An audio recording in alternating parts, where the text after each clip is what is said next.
ನಮಸ್ಕಾರ. ಡಾಕ್ಟರ್ ಸುರೇಶ್ ನೆಗಳಗುಳಿ, ಮಂಗಳೂರು.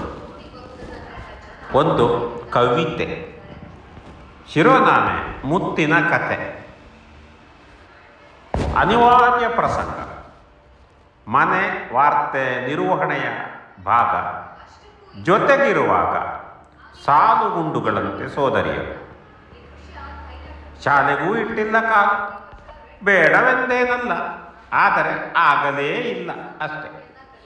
ನಡೆಸಲು ಮನೆಯನ್ನು ಕೂಳಿಗಾಗಿ ಬಾಳಿಗಾಗಿ.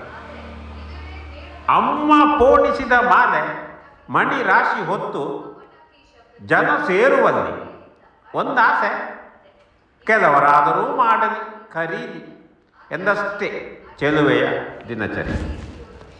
ಕುಂಭಮೇಳದ ಕೋಟಿ ಜನ ಧಾರ್ಮಿಕ ಮನಸ್ಸಿನ ಲೇಪ.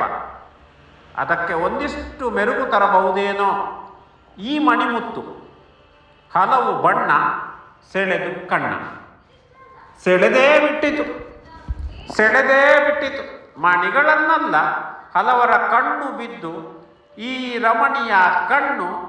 ಯಾರಿಗೂ ಬೇಡ ಮಣಿ ಮಣ್ಣು, ಯಾರಿಗೂ ಬೇಡ ಮಣಿ ಮಣ್ಣು. ಗ್ರಹಚಾರ ಹಾಳೋ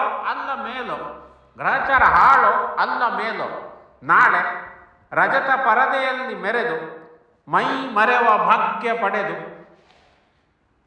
ಮುತ್ತಿದ್ದು ಜನಸಾಗರ. ಮುತ್ತಿನ ಮಣಿಯಲ್ಲ, ಮತ್ತಿನ ಕಣ್ಣಿನ ಮೊನಾಲಿಸಳ ಸುತ್ತುವರಿದು ಮುತ್ತಿದ್ದು. ಜೊತೆಗೆ ಹಲವಾರು ಛಾಯಾಚಿತ್ರ, ಪ್ರಶ್ನೆಗಳ ಸುರಿಮಳೆ. ಜಗಜ್ಜಾಹೀರಾಗಿ ಕ್ಷಣಾರ್ಧದಲ್ಲಿ ಮನ ತಣಿಯೆ ತನು ಕುಣಿಯೆ. ಭರವಸೆಗಳ ಪೂರ ಕನಸು ಹೆಣೆಯಲು ಮಾತ್ರ ಬಾಕಿ.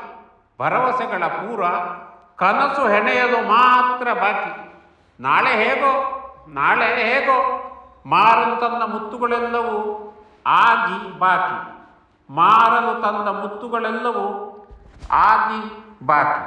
ಅನಿವಾರ್ಯ ಪ್ರಸಂಗ ಮನೆ ವಾರ್ತೆ ನಿರ್ವಹಣೆಯ ಭಾಗ. ಎಲ್ಲರಿಗೂ ನಮಸ್ಕಾರಗಳು, ಶುಭಾಶಯಗಳು.